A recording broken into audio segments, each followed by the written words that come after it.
Vamos analisar essa vitória do Vasco sobre o Marcelo Dias lá em Santa Catarina por 3-1. O Vasco não fez uma grande exibição, mas jogou o suficiente para avançar na Copa do Brasil, manter o sonho do bicampeonato e, quem sabe, vindo com reforços, dá para sonhar. Vamos falar sobre isso. Desperta, Vascaíno!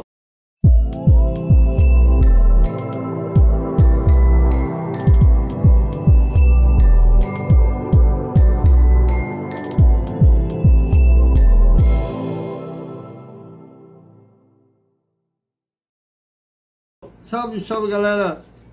E foi um jogo que foi uma apresentação lá no Gigantão para 6.886 torcedores que estiveram presentes no estádio, com uma renda de R$1.231.040. E durante a semana, a VasTT, hoje eu fico em dúvida se eles são torcedores mesmo do Vasco, mas por outro lado eles têm realmente razão, porque são muitos anos de trauma, muitos anos de sofrimento, muitos anos de decepção. E naquela de a gente não querer se decepcionar, já pensa no pior. Nas vésperas dos 3 clássicos que o Vasco teve desse Campeonato Carioca, por exemplo, todos disseram que o Vasco ia tomar uma porrada. Inclusive, teve quem dissesse que ia ser igual no primeiro turno do Brasileiro do ano passado, que o Flamengo fez 4-0 no primeiro tempo. Só não fez mais porque no segundo tempo eles tiraram o pé. E falaram a mesma coisa que ia acontecer, esquecendo que naquela ocasião a gente estava com um projeto de treinador chamado Maurício Barbieri. Hoje o Vasco tem 2 treinadores de verdade, que são familiares, pai e filho, o Ramon e Emiliano Dias. É uma coisa totalmente diferente. O Vasco jogou esses clássicos, principalmente com a dupla Fla-Flu, mereceram vencer, mas bateu ambos 0-0 e venceu o Botafogo por 4-2. 4-1, 4-2, é verdade.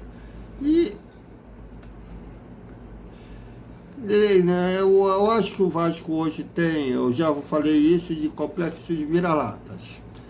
Quando ele vai jogar com uma equipe que ele sabe que é forte, que ele não é o favorito de vencer, como foi o caso dos clássicos, o Vasco joga com a faca nos dentes. E quando vai jogar com uma equipe de baixo investimento, que ele é o favorito, eu acho que ele vem desatento, vem com mentalmente relaxado, e acaba passando por sustos que ele poderia não passar. E o Vasco não teve problemas para impor seu jogo, embora o seu cérebro, que é o Dimitri Payet, gripado, nem viajou para Santa Catarina. Mas o Vasco tem um toque de bola rápido pelas pontas, que abre espaços. Nisso que o Vasco, quando está sem o seu principal jogador, ele consegue, ainda assim, criar com esses jogos de times teoricamente inferiores, como foi contra o Adrax, como foi, que criou bastante, mas não soube aproveitar as oportunidades naquela ocasião. E hoje também foi assim, o Rossi na ponta direita, o Anderson na esquerda, e o Vaé,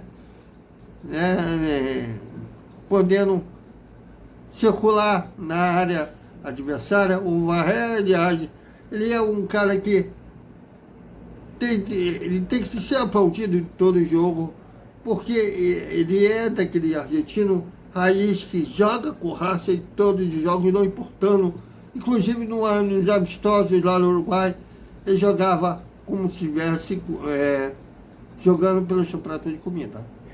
É o cara que eu valorizo, não é um daqueles artilheiros como o Vasco teve no passado, o Roberto Dinamite, o Romário, mas é um cara que sabe fazer gols, e é um cara que, sim, eu já considero que ele tenha uma probabilidade muito grande de se tornar, sim, ídolo do Vasco. E o time do Marcílio Dias me falaram durante a semana que era um time que tinha uma boa variedade tática e tinha esse lance pelo alto como uma das características. Mas o Vasco não tinha problemas para criar, o Vasco era muito desatento defensivamente, errava os seus posicionamentos. Mas o Vasco chegou ao gol logo aos 10 minutos, num cruzamento do Rossi, que o Vigete conferiu.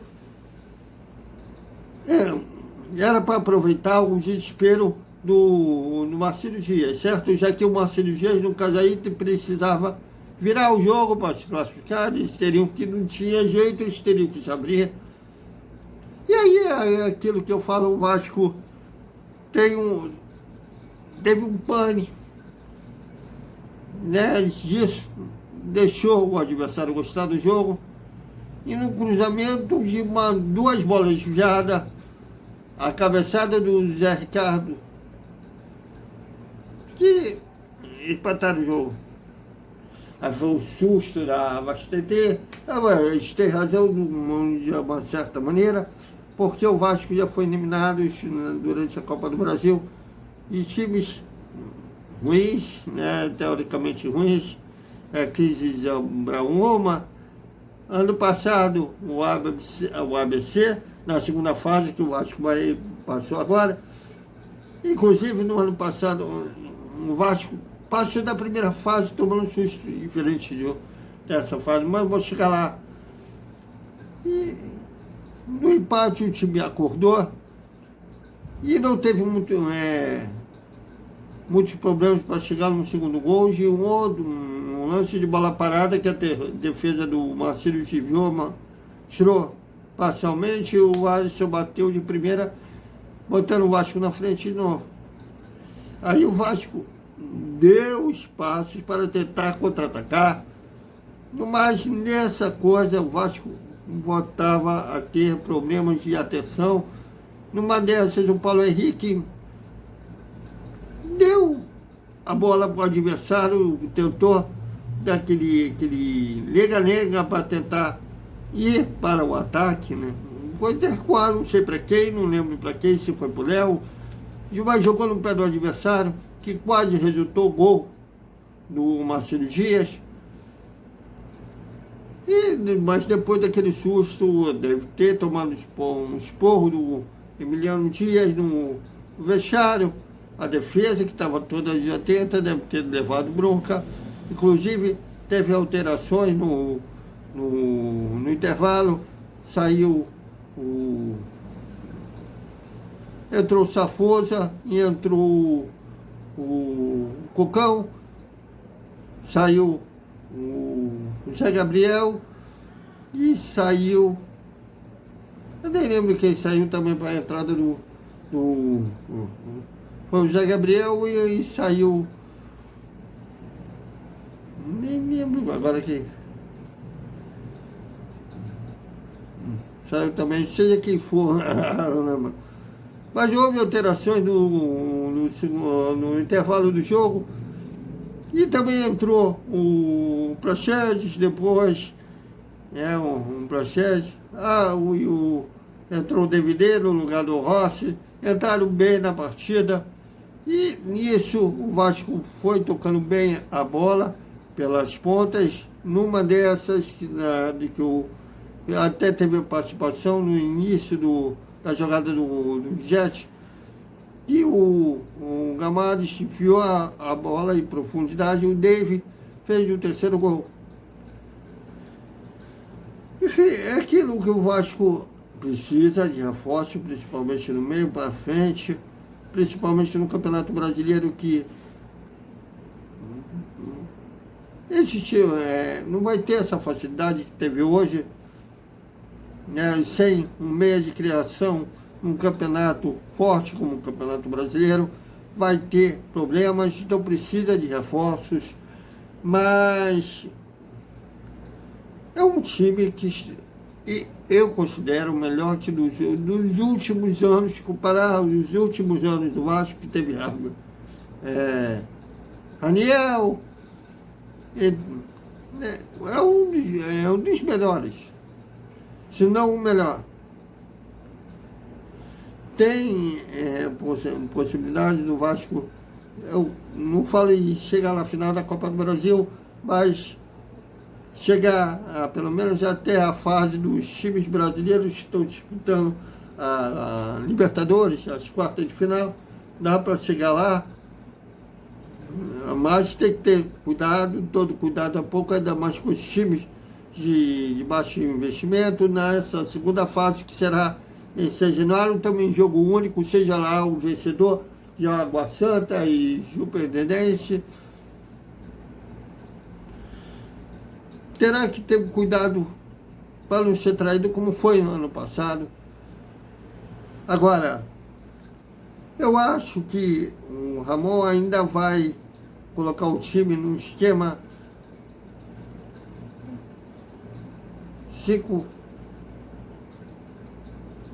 5-3-2, no caso aí, né, porque eu acho que o meio de campo do Vasco poderá ter 2 volantes, no caso do Safoso e o Zé Gabriel, porque eu não vejo o Gamades como um volante.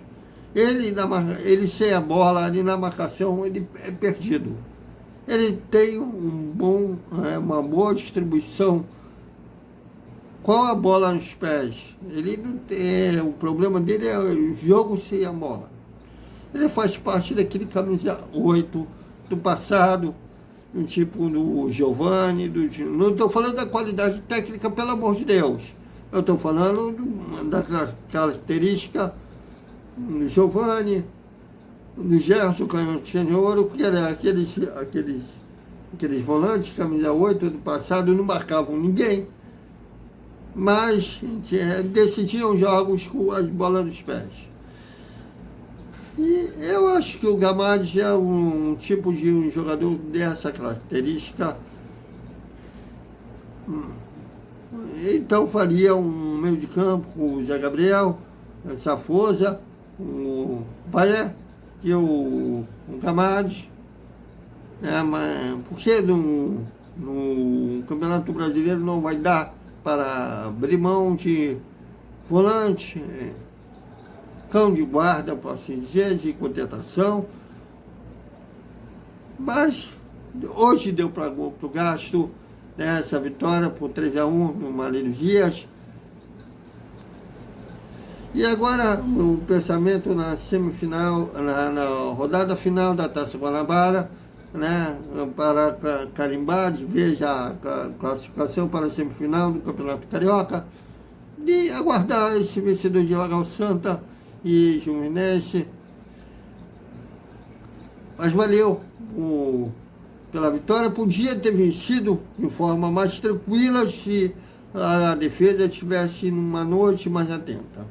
Então é isso, galera. Até o nosso versão com edição desse vídeo. E também vamos repercutir daqui a pouco a coletiva do, provavelmente, o Emiliano Dias, lá em Santa Catarina. Até mais.